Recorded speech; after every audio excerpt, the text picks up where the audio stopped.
Olá pessoal, na aula de hoje, aí eu vou explicar para vocês aí de uma maneira bem sintetizada, não vou querer prolongar muito esse vídeo com um excesso de informações ou um excesso de informações desnecessárias, né, para o nosso aprendizado, mas eu vou mostrar um pouquinho para vocês, explicar um pouco para vocês sobre como realmente funciona um computador. Todo mundo sabe ali que dentro do gabinete do computador, dentro de um notebook, a gente tem um monte de circuito, um monte de placas, a gente tem processador, tem memória, tem HD. E com computador, eu não quero dizer só o caixotão ou o notebook, eu quero dizer celulares como esse que eu estou usando para gravar aqui. Eu quero dizer tablets, eu quero dizer consoles, tipo o meu Xbox aqui em cima da mesa.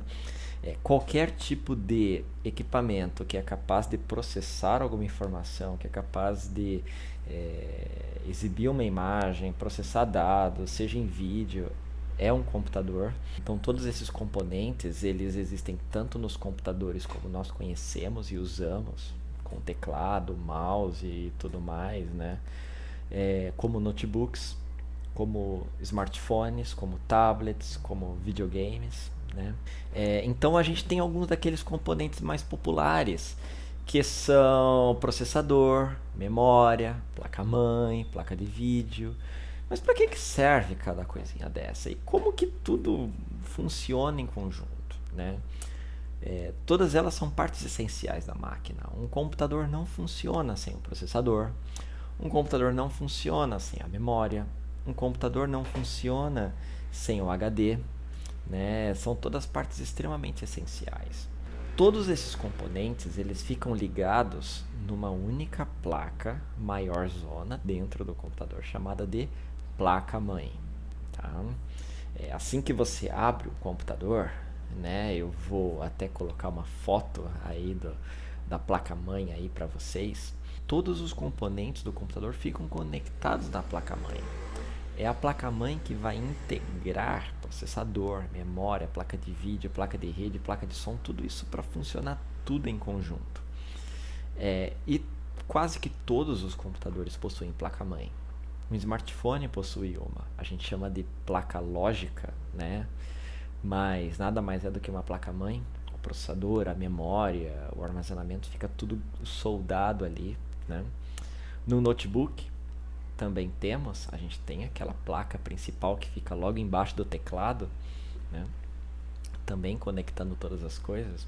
No Xbox também, mesma coisa, a gente tem uma placa principal que também chamamos de placa lógica, né? Que conecta tudo isso. Então, como primeira parte, vamos explicar um pouco sobre o que é o processador, né? Como que funciona o processador? É a principal parte do computador, né? A gente tem aí duas principais marcas de processadores. Todo mundo já deve ter ouvido falar, Intel e a AMD são os dois principais fabricantes de processadores do mundo, apesar de haverem outras maiores, mas só essas duas fabricantes já tomam aí quase que 100%, né, dos computadores que a gente conhece por aí. Para que serve o processador? O processador ele também é chamado de CPU, ou seja, Central Processing Unit, ou unidade de processamento central. O processador, entenda ele como se fosse o cérebro da tua máquina. Você tem olhos, ouvidos, boca, braço, né? Tudo que tem direito aí. Espero. E, no entanto, você tem um cérebro. Não é o cérebro que vai conectar tudo isso? Com o processador é a mesma coisa. É o processador que vai obter todas as informações do que está acontecendo na máquina, teclado, mouse, monitor, cálculo, tudo isso e processar essas informações. Daí vem a palavra processador. É o processador que vai trabalhar toda a parte de software, toda a parte de aplicativos, é o que vai processar todos os cálculos, todas as informações, todos aqueles códigos de programas e vai fazer as coisas acontecerem na tua máquina. Tá? Essa é a função do processador. O processador ele é medido, a velocidade dele é medida em gigahertz. Então, quanto maior o número de gigahertz, mais rápido ele é.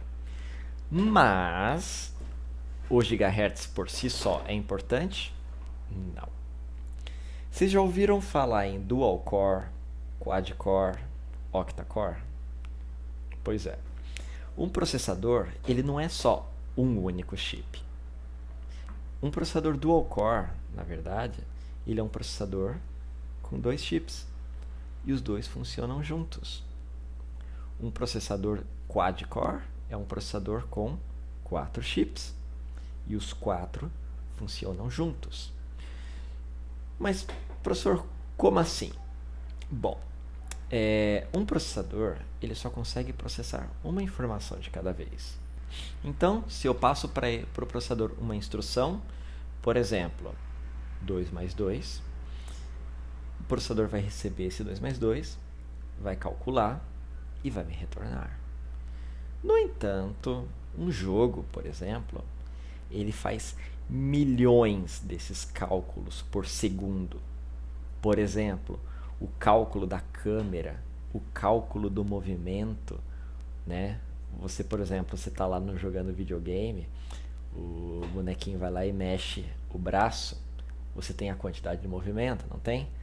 Então, é isso que o processador faz. Ele vai calcular o quanto de movimento que vai fazer. É o processador que vai calcular movimento de câmera, movimento de personagem, mudança de cor, mudança de textura, sons, tudo isso acontecendo tipo em um segundo. Só que o processador ele só calcula uma coisa de cada vez. Então a gente tem duas coisas. A gente tem o gigahertz, que é a velocidade com que cada chip processa alguma informação. E a gente tem os núcleos, que significa que eu tenho vários chips funcionando juntos. Por exemplo, ao invés de eu pegar um único chip e colocar ele numa velocidade altíssima, ou seja, gerando mais calor, consumindo mais energia, daqui a pouco eu vou precisar jogar água em cima do computador para poder esfriar ele. Então, ao invés de eu pegar um único chip e fazer ele funcionar tipo no talo ali, gastando energia, gerando calor, esquentando a sala, por que eu não pego vários desses e faço funcionar junto? Todos eles vão funcionar mais frio, né? E vai funcionar rápido de qualquer forma, porque vão ter vários chips trabalhando juntos. E é exatamente daí que surgiu o Dual Core. Pegaram um único chip e colocaram para trabalhar junto com o outro. Ou seja, as informações são divididas. Eu posso fazer várias coisas ao mesmo tempo, sem travar. Ou seja, se esse processador está ocupado trabalhando alguma coisa, esse aqui está livre trabalhando em outra. Mesma coisa, um quad-core. Um processador quad-core tem 4 núcleos. Ou seja, eu tenho 4 processadores trabalhando ao mesmo tempo. Então, se um núcleo está ocupado, por exemplo, num jogo, um núcleo está ocupado processando o movimento, o outro núcleo pode trabalhar no som e o outro núcleo pode trabalhar no cenário. Por isso, os processadores dual-core e quad-core, eles são mais rápidos. Não porque eles são mais rápidos, mas porque eles podem fazer várias coisas ao mesmo tempo. Então, o seu computador ele não engasga tanto, ele não trava tanto. Tudo que acontece no computador é processado ali. Tenta, por exemplo, abrir um jogo, seu computador não vai ficar mais quente? Pois é. É porque ele vai estar processando muito mais informação. Agora coloca num site da internet ali e fica parado ali lendo um texto. Seu computador não vai esfriar? Pois é, porque ele não tem nada para processar. Ele foi, carregou o texto e está mostrando o texto ali na tela. Beleza, tranquilo, né? Então, quanto mais pesado o teu programa, mais coisas para processar, mais ele esquenta. E é para isso que serve o processador. Tá? É para justamente trabalhar com esses dados. Quanto mais rápido o processador ou mais núcleos ele tiver, mais poderosa sua máquina é. E mais rápido ele consegue processar essas informações. Bom, agora vamos conversar agora rapidinho a respeito de um outro componente do computador que todo mundo conhece, chamado de memória. Ou memória RAM, para a gente ser mais específico. É RAM de RAM, tá? Não é RAM de animal. Então, para que serve a memória RAM? Como eu expliquei agora há pouco tempo, a gente sabe que o processador ele processa as informações de tudo que está acontecendo na máquina ali naquele momento. Se você abrir o Word, o processador vai trabalhar para poder carregar o Word, para poder carregar todo o documento e deixar ele prontinho para você usar. Quando você abre um jogo, o processador está ali processando textura, processando luz, processando som, processando movimento, né? Só que o processador precisa saber aonde buscar essas informações. É aí que entra a memória. A memória, ela vai armazenar tudo que você está trabalhando no momento. Imagine aqui. Pronto. Peguei a minha caneca de café. Imagine que essa minha caneca é a memória RAM. Ela tem um tamanho, certo? Minha caneca de café ela é um pouquinho grande, mas, né? Ela tem um tamanho. Quando eu vou carregar o Windows, quando eu ligo o computador, ele carrega o sistema operacional, ele carrega o Windows, certo? Então significa que eu vou pegar o Windows e vou encher na minha memória. Lembre, o processador ele só consegue trabalhar coisas que estão na memória. Então, eu peguei o Windows, carreguei ele, liguei o computador, ele vai carregar o Windows, ele vai pegar e colocar na memória. Quando eu abrir o Word, ele vai pegar o Word e vai carregar na memória. Se eu abrir o Firefox, por exemplo, para usar a internet, ele vai colocar o Firefox na memória. Vamos supor que você fechou o Word. Você foi lá, clicou no xizinho, fechou o Word. Ele tirou o Word da memória. Já deu para entender como é que funciona a memória, né? Então, tudo que você vai abrindo na máquina, seja aplicativos, seja abas ali no navegador, né? Ali na parte de cima ali que você tem as abas, né? Tudo isso vai sendo carregado na memória. E quando eu chego no limite dessa memória, o que acontece? Bom, primeira coisa, o computador começa a ficar muito lento. Digamos que você abriu um monte de programa. Você abriu o Photoshop, abriu o Word, abriu, enfim, uma série de programas. E aí você encheu a tua memória. E aí você, muito inteligente, vai lá e decide abrir o Excel. Não tem espaço na memória para poder abrir o Excel. Então o que o Windows vai fazer? Ele vai pegar da memória qual que é o programa menos usado, tirar da memória e armazenar numa outra parte do sistema, que é o HD. Então ele vai tirar esse programa, liberar espaço para que você consiga trabalhar com o Excel. E se você trocar pelo programa que foi eliminado, ele vai ter que eliminar um outro programa para poder pegar o Excel e trazer de volta para a memória RAM. Tá entendendo por que o computador fica lento na hora que você abre muita coisa? Então, a memória RAM ela tem um espaço. Ela pode ser de 2 GB, 4 GB, 8 GB. Uma maior quantidade de memória RAM, ela não necessariamente deixa o teu computador mais rápido. Ela não deixa o computador mais rápido. O que deixa o computador mais rápido é o processador. A memória RAM, ela simplesmente vai indicar para você quantos programas você pode deixar aberto ao mesmo tempo, sem perder velocidade. Se você tiver uma memória de 2 GB, significa que você pode abrir 2 GB de programas ao mesmo tempo. Se você tem uma memória de 8 GB, significa que você pode abrir muito mais programas ao mesmo tempo, sem perder velocidade, né? Imagina você tá na internet e tal e decide abrir o Photoshop, por exemplo. Putz, 2 GB de memória, decide abrir o Photoshop, já era. O computador vai ficar lento, porque ele tem que pegar algumas outras coisas da memória para poder abrir espaço para o Photoshop. Se eu tivesse uma memória de 8 GB ou 16 GB, eu não precisava fazer isso.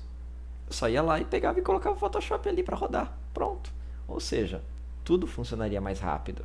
Mas não porque é mais rápido, mas é porque eu não tenho que ficar o tempo todo regulando o meu espaço de memória. A memória RAM, ela vai pegar todos os aplicativos abertos e deixar guardadinhos ali para que o processador consiga utilizar aquelas informações. Uma maior quantidade de memória vai fazer com que meu computador possa abrir mais aplicativos ao mesmo tempo ou abrir aplicativos mais pesados, tá? Uma menor quantidade de memória RAM vai fazer com que toda vez que eu vá abrir alguma coisa, alguma outra tarefa ali de plano de fundo tenha que ser congelada para poder abrir espaço.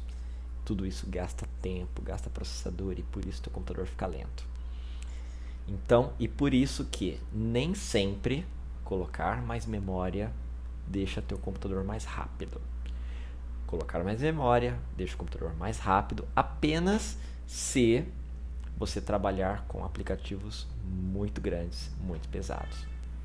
Agora a gente tem uma última parte essencial ali, muito comum ali, que todo mundo também já ouviu falar, que é o HD ou SSD, né? E todo mundo já conhece ali o HD, porque já ouviu falar de HD de 500 GB, HD de 1 TB, né? O que é HD? Do que se trata o HD? Para que serve o HD? Bom, é muito simples. Até agora a gente viu processador e memória, que são os componentes mais difíceis ali de tentar entender, certo? Mas o HD é bem fácil de entender. O HD é simplesmente aonde as suas informações ficam salvas permanentemente. Por exemplo, no caso da memória, imagine que você abriu o site da internet e aí você foi e desligou o computador. Você perdeu o que você estava fazendo, não é? Por quê? Porque aquelas coisas estavam guardadas na memória. Se você cortou a energia, já era a memória, foi-se embora. Agora, e os arquivos que você guarda, os aplicativos que você instala? Você nota que, mesmo com o computador desligado, as coisas continuam lá guardadas, não é? Por quê? Por causa do HD. É no HD que as informações ficam guardadas permanentemente, mesmo com ele desligado. É lá no HD que você instala o Windows, é lá no HD que você instala seus aplicativos, é lá no HD que você guarda suas fotos, seus vídeos, né? Teus documentos, The Word, Excel, PowerPoint, todas aquelas coisas que a gente vê ou vai ver no curso, né? E aí eu mencionei HD e SSD. O HD significa disco rígido, tá? Ele é um disco magnético que ele fica girando e você tem uma agulha que faz a leitura dessas informações. Então ele é um disco totalmente mecânico, ele não é digital. Você tem um disco ali parecendo uma vitrola, sabe? Que fica girando, girando, girando e uma agulha fica lendo o magnetismo daquela superfície. E o SSD? O SSD ele já é totalmente digital, são chips. Por exemplo, eu tenho aqui um cartão de memória. O meu cartão de memória, ele tem chips aqui dentro, certo? Não dá pra ver meus chips, mas eu tenho chips ali dentro. Acho que dá pra ver, quadradinhos ali. Cada um desses chips armazena uma quantidade de informação, certo? E é justamente assim que funciona o SSD. A leitura dos dados dentro dos chips é instantânea. Tanto faz se o arquivo está aqui ou aqui na outra ponta. A leitura dos dados acontece ao mesmo tempo. Diferente do nosso disco magnético que girando, ele tem que ler uma informação, esperar o disco dar a volta para poder ler outra informação, esperar o disco dar a volta para poder ler outra informação. No SSD não tem nenhuma parte se movendo aqui, né? no cartão de memória. Então, a leitura dos dados é instantânea, tá? E é assim que o SSD funciona. Ele é um cartão de memória gigante. Esse cartão é de 16 GB. Por isso o SSD é muito mais rápido. Porque eu não tenho partes móveis. Eu não tenho nada girando. Eu não tenho uma agulha mecânica que fica lendo as informações. É um chip. E no chip as coisas acontecem ao mesmo tempo. Né? É tudo eletricidade, não é magnetismo. Eletricidade é instantânea. Né? Por isso que o SSD é tipo 5, 10, 15, 20 vezes mais rápido que o HD normal. Então fica até uma dica para vocês. Quer deixar o computador de vocês mais rápido? O SSD pode ser a chave. Tá bom?